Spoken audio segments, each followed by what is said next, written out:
Broadway's My Beat. From Times Square to Columbus Circle, the gaudiest, the most violent, the lonesomest mile in the world.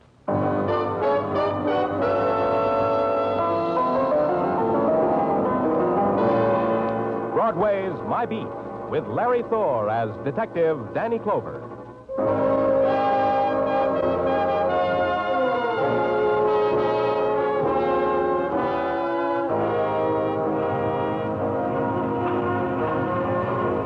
Broadway. It's an enchanted island or a prison cut off from the rest of the world. It all depends upon the mood you're in. The sudden sounds that dart from doorways, call them fury, or make yourself believe they're promises dimly heard. Or con yourself that the stare that just trailed by you had nothing to do with hunger. You can kid yourself on Broadway because that's what it's here for. It's Broadway, My Beat.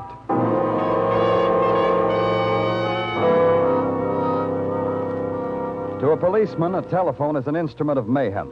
It carries the after images of violent death with the speed of sound. The telephone told me there'd been a murder. It told me just now. It told me where. It told me to climb 6 flights of steps at the Ramsey Apartments, and I'd find death waiting for me in an elevator near the head of the stairs. Right over here, Danny. Hi, Muggavan. In here, in the elevator. There he is, Danny, on the floor. Who is he? No identification. Person unknown, shot to death by person unknown. Whereabouts of the shooting is a moot point. This man's too well dressed to go around without a wallet or some kind of identification. Maybe he was heisted. Who are you? Elevator man. Yeah, Danny, he runs the elevator. He called in the precinct. I got the call. Maybe the guy's wallet was heisted. Robbery, huh? With a deadly weapon. You. Funny man. What's your name, elevator man? Eddie Amboy, 1212 East 54th. You walk up 2, turn right, turn left, then walk up a half till there's nothing but a door. Eddie Amboy, my place. Okay, Eddie. Tell me about it. About what? Book him, Muggavan. I'm tired. Oh, about the guy here? I already did that. Ask this Muggavan here. I did the story to him. Mr. Clover's tired. Do the story again. Yeah. The guy pushes a buzz on the first floor. Where were you? In the sub-basement. Little thing's wrong with this elevator. I was fixing it. I'm conscientious. Go ahead. The guy buzzes, I bring the car up, I open the door. This guy gets in. He's holding his tummy like it aches him. He says, 6th floor, please. I close the door. I turn the handle. We ride. Now comes the 6th floor. We stop. I open the door. I look around. The guy's on the floor, dead. Tummy ache turns out to be caused by bullet. The story he told you, Muggavan? The same. If it gets too complicated, I'll be glad to do it again. Start all over in the sub-basement. You did good. Thanks. Can I have my elevator back now? It's not yours anymore, kid. When a man gets murdered on an elevator, the elevator suddenly belongs to the world. A man's dying takes many shapes, occurs in many places. It's rare that he has a choice. But the unknown, unnamed man whose face was now gaunt against the pressure of his cheekbones, whose eyes held no reflection of the light shining into them, seemed to have made one. He chose not to die in the street, but to crawl within the metal walls of an elevator, and the plain, the prosaic words, the dying words on his lips, he must have chosen too. Because for him they had meaning. It was my job to find out their meaning.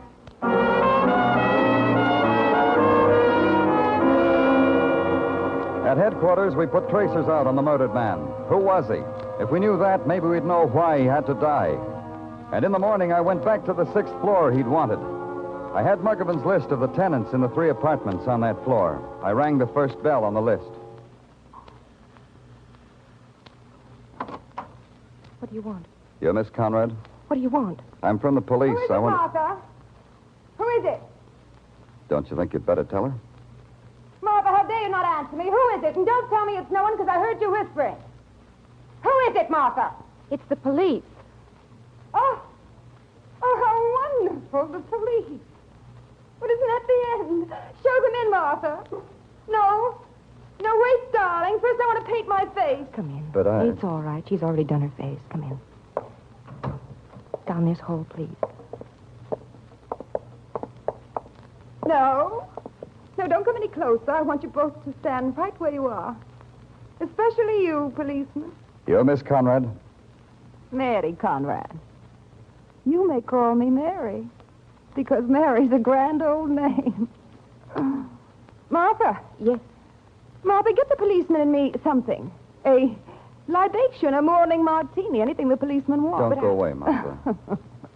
You afraid to be left alone with me, policeman? Miss Conrad, a man was murdered in this building last night. Murder? In this building? That's the end. Martha, did you hear what the beautiful man said? He got in the elevator and asked for the 6th floor. Was it you he wanted to see, Miss Conrad? The policeman must want a drink. No, Mary, he wants to. Do as I say, Martha. Don't be angry with me, darling. Just always do as I say. Now, where were we? Oh, yes, the murdered man. Who was he? We don't know, but I have a picture. A picture? How wonderful. Gimme. Here. Very distinguished. So dead. So horribly dead. Do you know him? Would it make it easier for you if I did, policeman? Do you know him, Miss Conrad? I'm sorry, dreadfully sorry. We don't know this man, do we, Martha? Do we? No. No, we don't know him. Where were you last night, Miss Conrad? I was here. All day. All evening, all night. I didn't go out once. Did I, Martha? No. The commotion in the hall when the man was found, it didn't wake you? Did it wake me, Martha? No, you slept very soundly. You sleep in the same room with Miss Conrad, Martha? Well, Policeman, you talk to Martha as if she were a servant. But I thought... That's dreadful. Of course Martha's not a servant. She's my sister. Isn't she the end? Maybe I said something after that. I don't remember. What I do remember is waving my jaw a few times and trying to smile and give the impression of course she's your sister. What else? Then I left. The apartment door across the hall had a nameplate that said Jonathan Quill and was equipped with a door knocker, a brass dragon sticking his tongue out at me. I lifted him up and pushed his face against the door. And then it happened. The door swung open. I stepped inside. How was I to know I was standing in the middle of a train crossing? Jump over it, boy. Jump over it. You want to get hit by a train? Oh, yeah. You sure had a narrow squeak now, didn't you? Could have taken off a toe. Yeah. Hey, what goes on? Look at her go. Oh, the exact replica of the Super Chief. And almost as fast. Oh, I always wanted to be a brakeman, boy. Became a millionaire instead. What did you want to become? A millionaire. I got to be a policeman instead. Glad you came. Never had a policeman watch for trains. Never thought about asking one. Well, now that you're delighted, Mr. Quill, I hope I won't do anything to break up your fun. I'm a policeman come to see about a murder. Yeah, murder? Wait till I throw the switch, boy. Wait till I throw the switch here. Just wait till I throw it. Did you see a murder? You mean the one down the hall? The elevator murder? I didn't do it, and I'll prove it to you. Mr. Quill. You bet I'll prove it to you. You want an alibi, don't you? That's why you came here. I know all about policemen. You want alibis. Harold! Harold!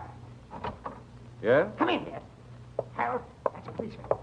You know what to do, Harold. Right over there. That's a policeman right there. Hello. My name's Harold Blake, Jonathan's partner. Danny Clover. You seem to have gotten Jonathan excited. Jonathan gets excited. Tell him, Harold. Tell him. You know what to do now. Tell him. Well, ever since the elevator boy was in here last night... Eddie Amboy? He didn't say anything about that. I didn't know he came in the apartment. Well, he reported the murder from here. You mean he used your phone to call the police? Yes, that's right, to call the police. I was here visiting with Jonathan. I live in the next apartment, you see. I see. Pretty late for visiting, wasn't it? By some standards. By some standards. Frankly, Mr. Clover, and you've probably never gotten an alibi like this in your life, we wanted to watch the trains on what we call the milk run. That's our alibi. Tell him what else, Harold. Go ahead. Oh, I don't think that's necessary. Go ahead. Tell me what else. Well, it's about the elevator operator, about Eddie. Jonathan thinks Eddie is the murderer. That's what I think. Oh? Why? Because Eddie is mean and spiteful and tried every which way to make an honest dollar. He's the type that murders other types. What else? Need there be anything else? Eddie is the killer. It's a hunch I have. I have made $1 million with my hunches. You see how it is, Mr. Clover. No, I don't see. But I'm going to try. Where there's peace, gentlemen, and quiet. Away from trains, gentlemen.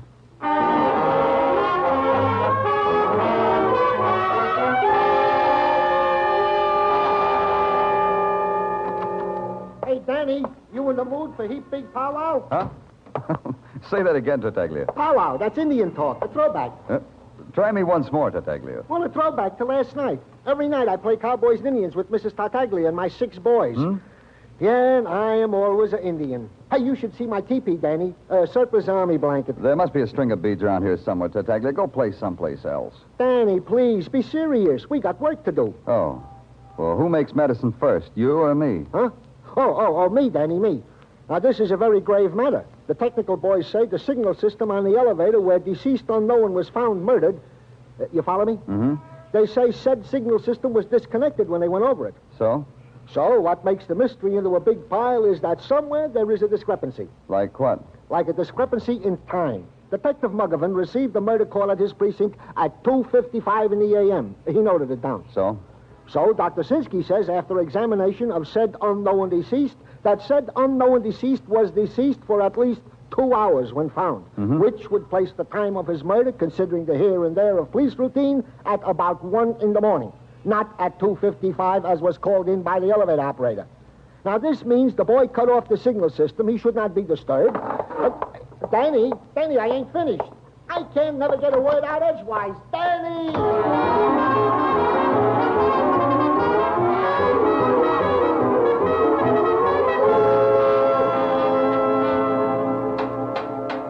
The doorman told me I'd find you here, Eddie. Oh, well, it's the hard detective, huh? Where else would you find this elevator boy, Bloodhound? I'll answer that. In the sub-basement, fixing this stinking elevator. Last night, Eddie. Did you have to fix the elevator before you called the police? That's a very interesting question, because I can't figure out what it means. Very mystical. I'll explain it to you, elevator boy. Now, go back, Bloodhound. If you come under here with me, you might get your throat caught in a steel cable or something. Under here is for experts. From here, then. The call you made to the police, Eddie. How come it was almost an hour late? That's a long time, an hour. Hey, you're good. You boys are real good to find out a thing like that. We got experts, too, Eddie. So maybe you better put your elevator away someplace and come out here and talk to me. Expert to expert. Yeah, I'll do that. One more tap in its tummy. Hey, who's that? Eddie, get out! Get out! I can't! My foot is caught! Help! Oh! No.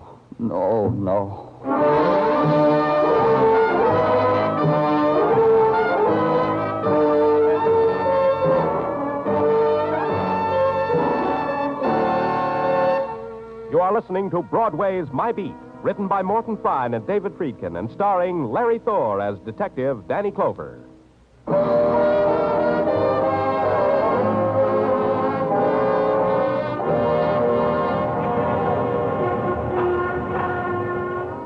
Broadway is a place that mourns the dead only in passing. The cold whisper of death winds its way through the neon chasm, and Broadway notes it, shudders, and huddles in on itself. To the murder of an anonymous man in an elevator, to the crushing out of another man's life by that same elevator, Broadway reacted true to form. It read the headlines, shrugged, and flipped them neatly into the nearest trash can. But at headquarters, it isn't that easy. Even Sergeant Tartaglia didn't think so. It ain't easy, Danny. 20 years into business, and, well, it still ain't easy. What isn't, Tartaglia? To be in a business where the product is dead bodies, where the clients are murderers. I've often commented thusly to Mrs. Tartaglia. Does she comfort you then, Tartaglia? Like an angel. She goes to the mix master, beats up a recipe, and presents me with a confection. I happen to have one here now, Danny. Homemade halva. Here, have a piece. Go on. Thanks.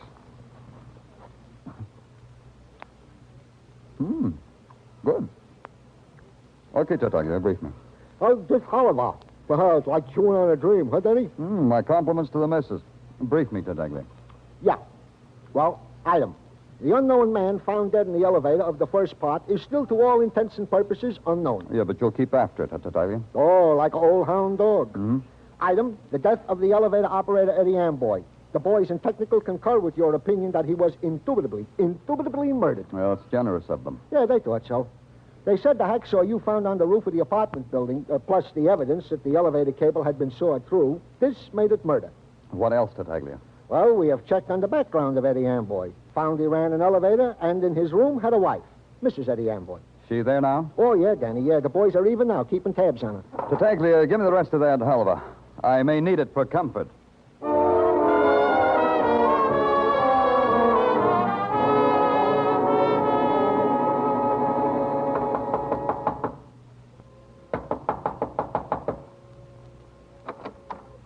Yeah? Mrs. Amboy? Who are you? I'm from the police, Danny Clover.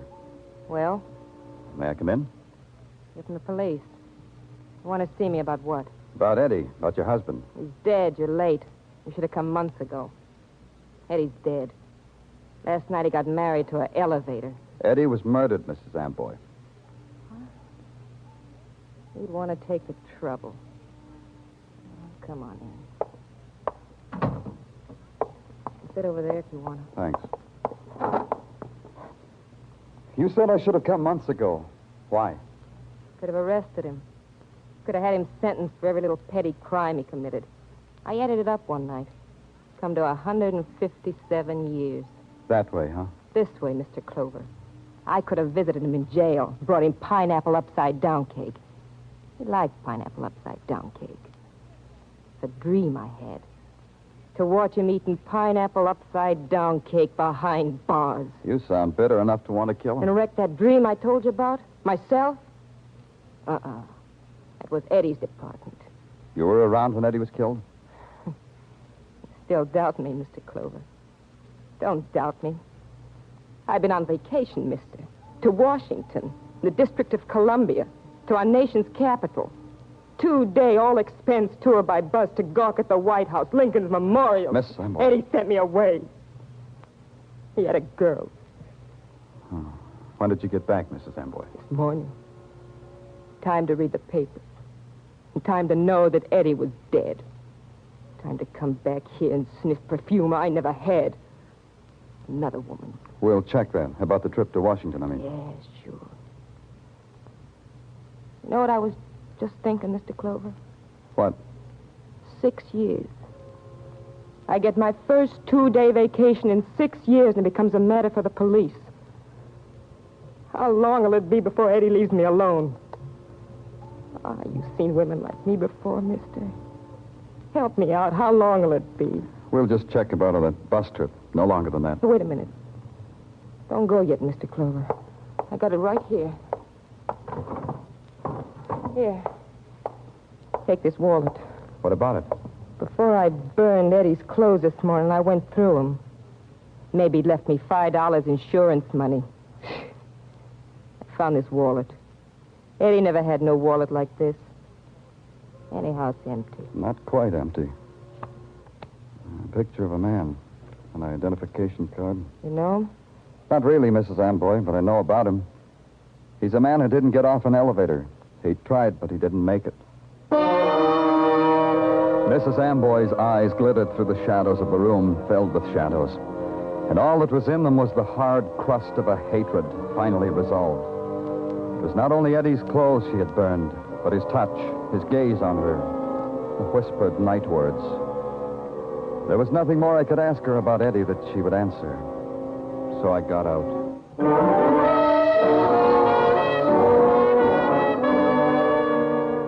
The picture, the identification card, and the wallet she gave me belonged to the man who had been murdered and found in the elevator. Now I knew who he was, but I needed more than that. There was an address on the card. I went to it. Oh, well, I'm afraid you'll have to come back some other time, sir. Dr. Stafford is not in. I know that. I'm from the police. Danny Clover. And you? The attendant. I helped Dr. Stafford. We have a small hospital here. Only Dr. Stafford and myself. Police? Yes. I want to... Well, I'm afraid you'll have to take up whatever it is you want with Dr. Stafford. I'm not in a position. What is it you want, Mr. Clover? Something like this. How is it you don't seem to know that Dr. Robert Stafford is dead? He often takes trips away from here for 2 or 3 days at a time. I never quit. Dead? Murdered. That's impossible. Well, he was so hale and hearty when he left here. He was so... Murdered. I knew it would happen someday. I knew it, and I told him so many times. Why? Why did you tell him that? Because of the nature of his profession. Dr. Stafford was a psychiatrist, a very competent one. Some of the people he treated were mad. Murderous and mad. You've only to read their records. Appalling. Where are they? What? The records, where are they? Oh, in his office in there. But you've no right. You've no right. Those are Dr. Stafford's. Please, Mr. Clover. These papers here on the desk? Are these records? Yes, Dr. Stafford was studying those the night he went away. I haven't touched them. Dr. Stafford didn't like Case anyone. history, Conrad. Doesn't make sense. I can't understand what's written here. Psychiatrist records are like that, Mr. Clover. Mr. Clover, you can't take those with you. They belong to Dr. Stafford.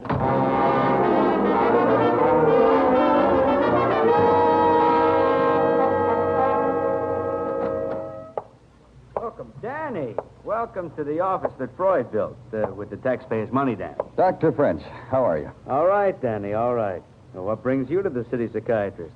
Problem? A problem. Off the record? On it, Doctor. I've got a file here. It's filled with words and parts of words that I don't understand. A file about a sick woman. Illness requires a special language, Danny. Let me take a look. Here. Anything, Doctor? Gently, Danny, gently. This is quite a history. Sum it up for me, Doctor. Tell me so I can understand. Can the lay mind understand insanity? For the woman named Conrad, it says here that she's insane. How insane? The insanity of the headlines, Danny. The sensational insanity. The woman named Conrad is a homicidal maniac. Yeah. This woman needs attention. According to these notes, she was going to be committed. I know, but which one? I don't understand. Which one, Doctor? Which Conrad? Martha or Mary? Which is a homicidal maniac? Which?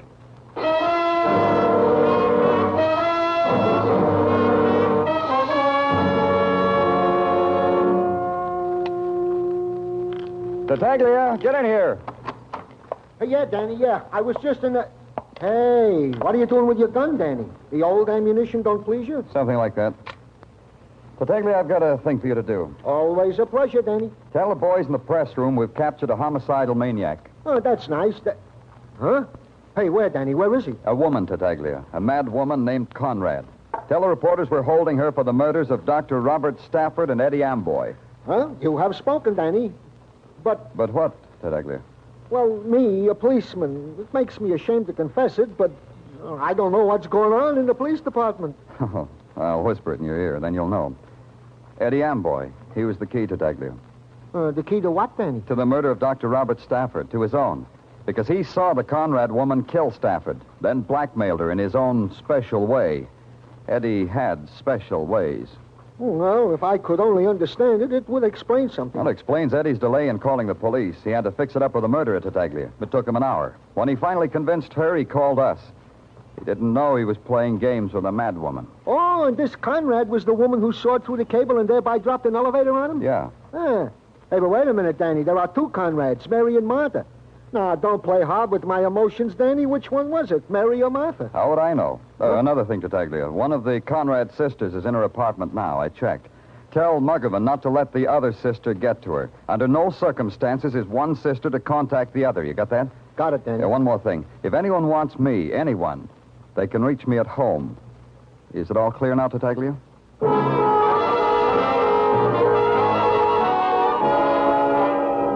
So I went home. I tapped on the landlady's door, told her I was expecting visitors, told her to send them up. In my apartment, I hung my shoulder holster with a gun across a chair, then sat facing the window, trying to hold on to at least one of the answers that kept nudging themselves through my mind. But they were fleeting and of no consequence. A murderer might come calling tonight. This was the thought that crowded out the rest of the thoughts. And then below me, captured in the pool of light spread by the street lamp, a silhouette. A woman. A woman who looked for a house number, found it, walked to the door beneath me.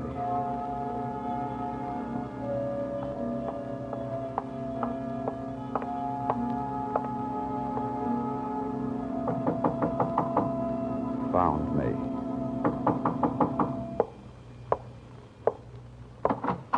Good evening, Miss Conrad. May I come in? I want you to. Over there, Miss Conrad. Sit down. No. I'd rather stand. All right. Why did you come here? What have you done with her, Mr. Clover? What have you done with my sister Martha? You've seen the newspapers. The police have her. She'll see the psychiatrist in the morning. You know that, Miss Conrad. You know she needs medical attention. I know. I know that. But you'll put her away. You'll put her away like an animal. She'll die in a cage. My sister. Your sister murdered two men. Yes. Yes. Why didn't you come to the police? You knew she murdered Dr. Stafford, knew about Eddie Amboy. She'll die in a cage. Crawling in a cage. Come in. Martha. Martha, what are you doing here? I don't understand. That policeman, he said... The papers said... They were holding you, Mary. I thought they'd finally caught you. Finally. Oh, Mary. Mary. It's a trick. It's a trick. Let's run. Let's get out of here. No more running. Come on. No more. You're sick. Let's go. You're sick, Mary. Huh? Don't you know that? Huh? I tried to help, but these men, this killing. Oh, Mary. Don't touch me. You've turned on me. Now he knows. Now he knows, and you... I'll kill you both. Mary, put down that gun. I'll kill you. Kill you.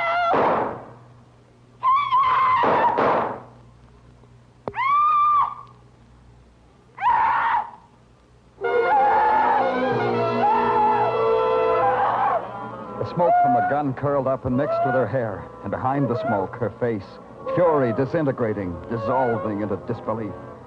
She stood there, her body taut, her mind clutching for one fleeting instant of sanity that it was through, over, done with. The simple recognition that the gun had been harmlessly loaded.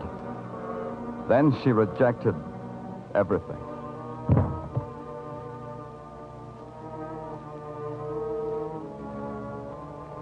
A little while later, some men came. Men who knew about these things. They picked her up and carried her away.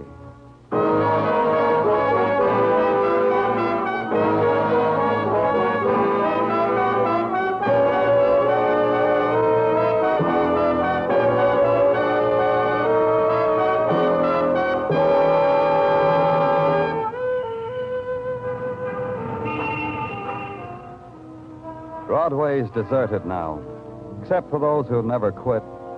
Those who wear peepholes for eyes, the dream walkers, the people who want to laugh. They search behind doorways, in alleys, through shuttered windows. And they never go home, because they can't.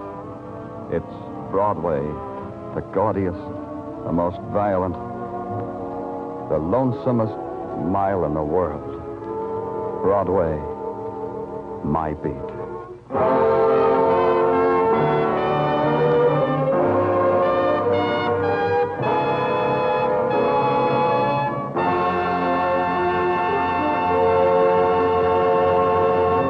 Broadway Is My Beat stars Larry Thor as Detective Danny Clover with Charles Calvert as Tartaglia. The program was produced and directed by Elliott Lewis.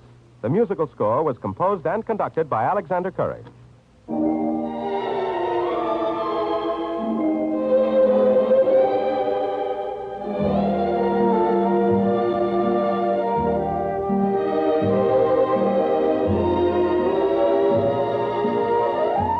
This is the United States Armed Forces Radio and Television Service.